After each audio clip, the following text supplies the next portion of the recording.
வயது மூப்பு காரணமாக காலமான தனது தந்தை குமரி அனந்தன் குறித்து உருக்கமாக பதிவிட்டிருக்கிறார் டாக்டர் தமிழிசை சவுந்தரராஜன். தந்தையின் உடலை பார்த்து கண்ணீர் விட்டு கதறி எழுத தமிழிசை, போய் வாருங்கள் அப்பா என்று கூறியதோடு தந்தை குறித்து உருக்கமாக பதிவு ஒன்றையும் போட்டிருப்பது பலரையும் கலங்க வைத்திருக்கிறது. தமிழ்நாடு காங்கிரசின் முன்னாள் தலைவர் குமரி அனந்தன் வயது மூப்பு காரணமாக காலமானார். 93 வயதான குமரி அனந்தன் தமிழ்நாட்டின் மூத்த அரசியல் தலைவராக இருந்தவர். பெருந்தலைவர் காமராஜர் உடன் இணைந்து பணியாற்றியவர். 4 முறை எம்எல்ஏவாகவும் 1 முறை எம்பியாகவும் இருந்துள்ளார். பெரும் இலக்கியவாதியாக இருந்த இவருக்கு தகைசால் தமிழர் விருதை கடந்த ஆண்டு வழங்கி கௌரவித்தது தமிழ்நாடு அரசு. இந்த நிலையில் குமரி அனந்தனின் மறைவை அடுத்து அரசியல் தலைவர்கள் பலரும் இரங்கல் தெரிவித்து வருகின்றனர்.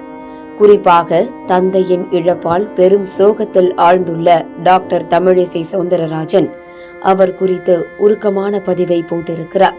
அவரது பதிவில், தமிழ் கற்றதனால் நான் தமிழ் பேசவில்லை, தமிழ் என்னை பெற்றதனால் நான் தமிழ் பேசுகிறேன் என்று பெருமையாக பேச வைத்த என் தந்தை திரு குமரி அனந்தன் அவர்கள் இன்று என் அம்மாவோடு இரண்டர கலந்து விட்டார்.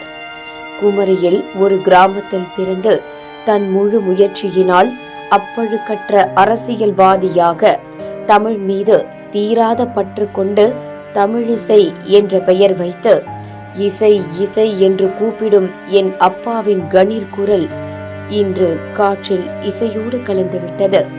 வாழ்க்கை இப்படித்தான் வாழ வேண்டும் என்று சீரான வாழ்க்கை வாழ்ந்தவர் இன்று தான் வளர்த்தவர்கள் எல்லாம் சீராக வாழ்வதைக் கண்டு பெருமைப்பட்டு வாழ்த்திவிட்டு எங்களை விட்டு மறைந்திருக்கிறார் என்றும், அவர் பெயர் நிலைத்திருக்கும் தமிழக அரசியலில் பாராளுமன்றத்தில் முதலில் தமிழில் பேசியவர் இன்று தமிழோடு காற்றில் கலந்துவிட்டார் என்று சொல்ல வேண்டும். மகிழ்ச்சியோடு போய் வாருங்கள் அப்பா. நீங்கள் மக்களுக்கு என்னவெல்லாம் செய்ய வேண்டும் என்று நினைத்தீர்களோ அதை மனதில் கொண்டு உங்கள் பெயரில் நாங்கள் செய்வோம் என்று உறுதியோடு உங்களை வழி அனுப்புகிறோம். உங்கள் வழி உங்கள் வழியில் நீங்கள் எப்பொழுதும் சொல்வதை போல நாமும் மகிழ்ச்சியாக இருந்து மற்றவர்களை மகிழ்விக்க வேண்டும் என்று உங்கள் ஆசையை எப்போதும் நிறைவேற்றுவோம். போய் வாருங்கள் அப்பா. தமிழ் கற்றதனால் நான் தமிழ் பேசவில்லை, தமிழ் என்னை பெற்றதனால் நான் தமிழ் பேசுகிறேன். நன்றி அப்பா, மகிழ்ச்சியோடு போய் வாருங்கள் என்று குறிப்பிட்டிருக்கிறார்.